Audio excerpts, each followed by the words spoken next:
This is an issue that is bigger than the Barkly region, that is bigger than the Northern Territory. It is a national issue, and that is why ACF as a national group is happy to join with other national groups like the Friends of the Earth Australia, like the Australian Council of Trade Unions, like many other groups, in a platform to say that this is not responsible, this is not fair, this is not mature, this is not effective, this is not acceptable.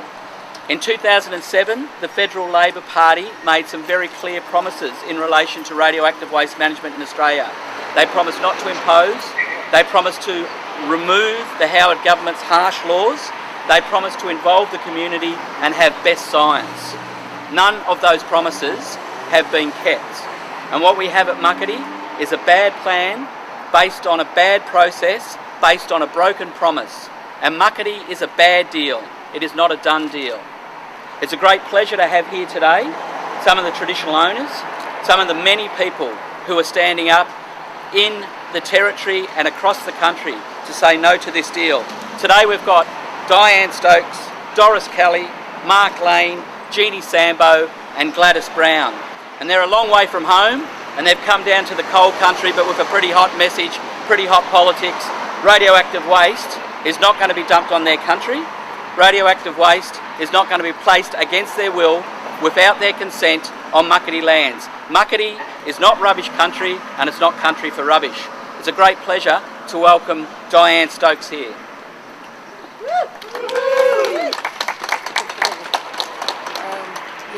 Good morning everyone. I'm Diane Stokes, Nambagimba from Warramunga and Wallumbilla tribe. One of the traditional owners of the Muckaty Land Trust.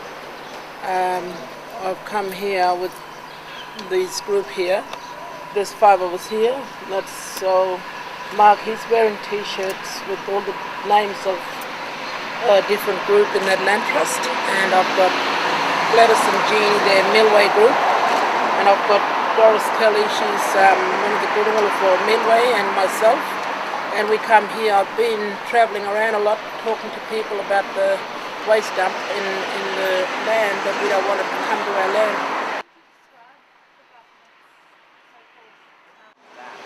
Well, what I can say, we haven't been consulted properly and we weren't consulted as traditional owners of the land, and we are saying that we just don't want the waste dump to come to our land.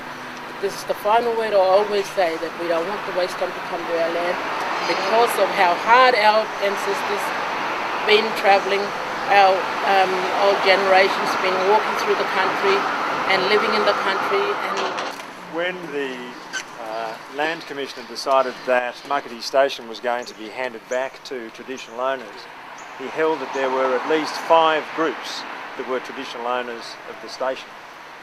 When you're going to put a nuclear waste dump on people's land and it's going to be there forever, there's a legal obligation on the government to ask everybody for their consent and to make sure that they're informed about the pros and cons for having a waste dump on your land. What's the next step from here?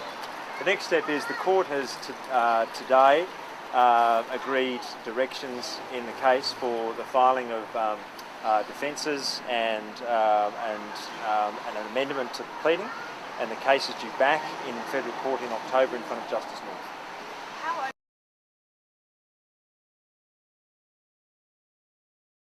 well, today was good. Everything went good. We had I gave a little bit of presentation to tell people about who we are, and us here, we're all traditional owners of Muckaty Land Trust, and we are all Wallumbilla tribe, and I'm Warramunga Wallumbilla. And all I want to say now is to thank everyone about the billboard up here that's been done for us, and I want to thank everyone for doing that for us. And all of us up here, we come to represent our country and to come and talk about the land, about Muckaty.